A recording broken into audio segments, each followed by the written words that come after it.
வணக்கம். கோடை காலம் வந்துவிட்டது. பசங்களெல்லாம் எங்கே கூட்டிட்டு போவது? மாலுக்கு போகலாம். இல்லாட்டா ஏதாவது கேமிங் சென்டருக்கு போகலாம். எங்கேயாவது சாப்பிட போகலாம். ஒரு காலத்தில் ஜூக்கு எல்லாரும் போவாங்க. சென்னையுடைய ஜூ இப்போது வண்டலூரில் இருக்குது, பல 100 ஏக்கர் பரப்பில். ஆனால் ஒரு காலத்தில் இது சென்ட்ரல் ஸ்டேஷனுக்கு அருகே இருந்தது. இன்னொரு விஷயம், இந்தியாவுடைய முதல் ஜூவும் இந்த சென்னை ஜூ தான். இதோட வரலாறு என்ன? இந்த ஜூவை ஏதாவது சினிமாலெல்லாம் காமிச்சிருக்காங்களா? அப்படிங்கிறத இன்றைக்கி எபிசோடில் பார்க்கலாம் வாங்க.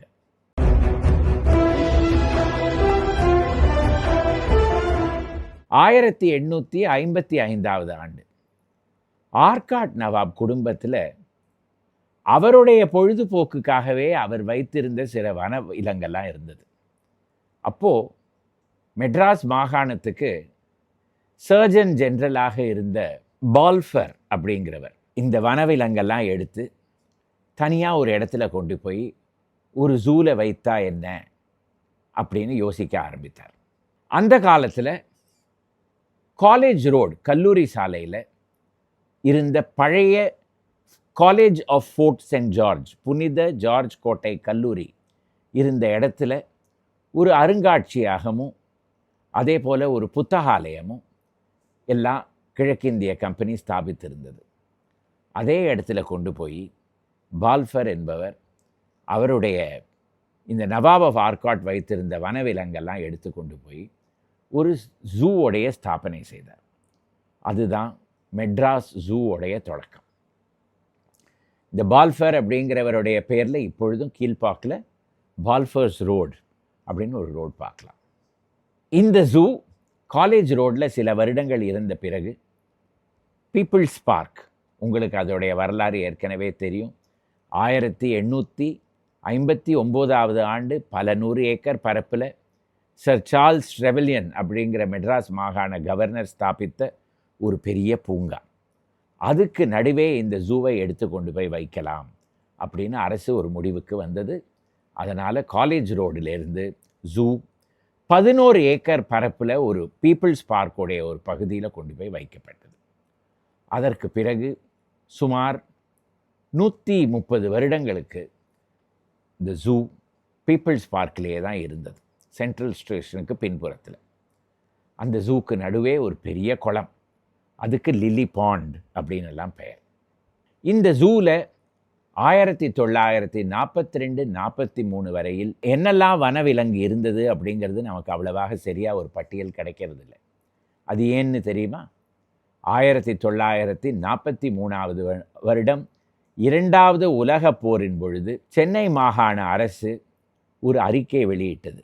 அதாவது யுத்த அபாயம் சென்னை நகருக்கு அருகே வந்து கொண்டிருக்கிறது, அதனால் இந்த நகரத்திலிருந்து மக்கள் எல்லாம் உடனே வெளியில் போய்விட வேண்டும் என்று. அடுத்த நாளே சென்னை நகரம் காலியாக ஆகிவிட்டது.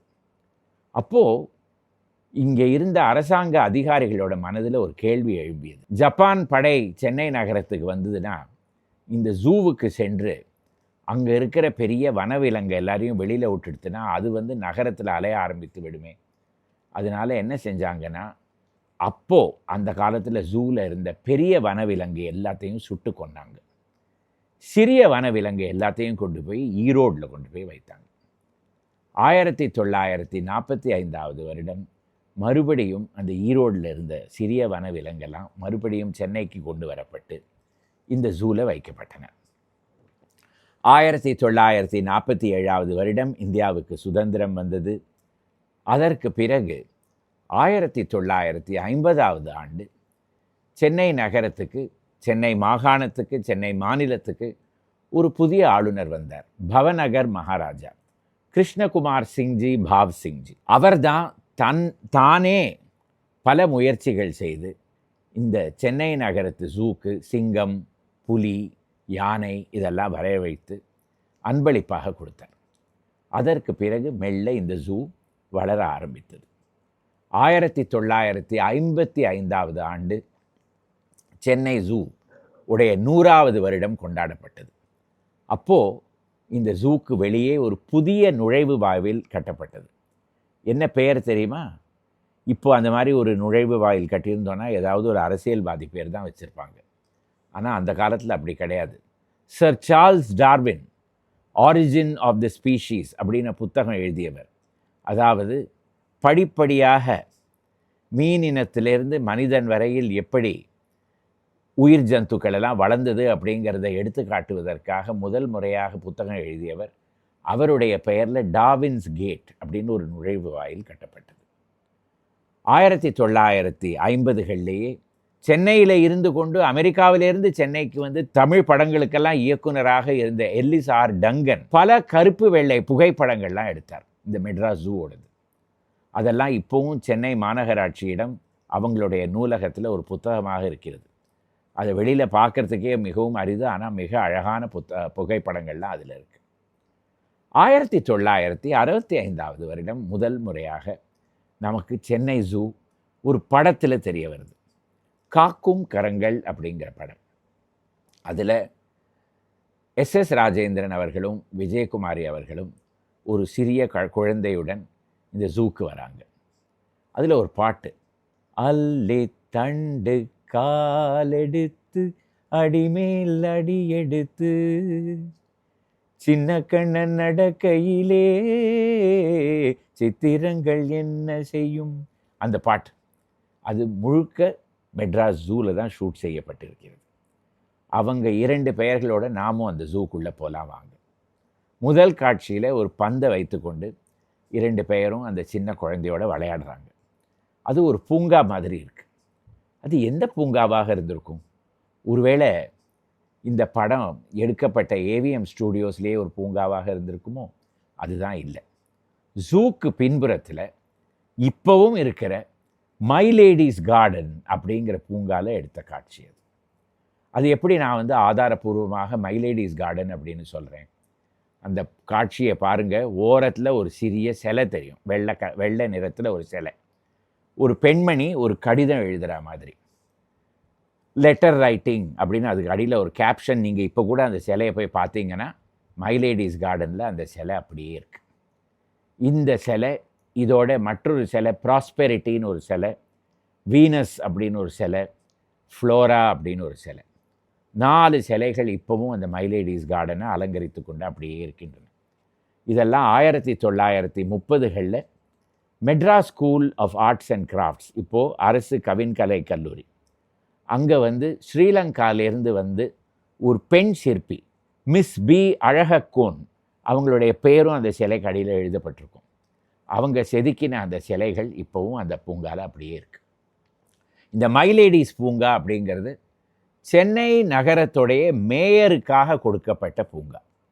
1970கள் வரையில் மேயர் அவருடைய தேநீர் பார்ட்டி, நகரத்துக்கு யாராவது ஒரு பெரிய மனிதரோ ஒரு பெண்மணியோ வந்தாங்கன்னா அவங்களுக்கு வரவேற்பு கொடுப்பதெல்லாம் இந்த மை லேடிஸ் பூங்காவில் தான் நடக்கும்.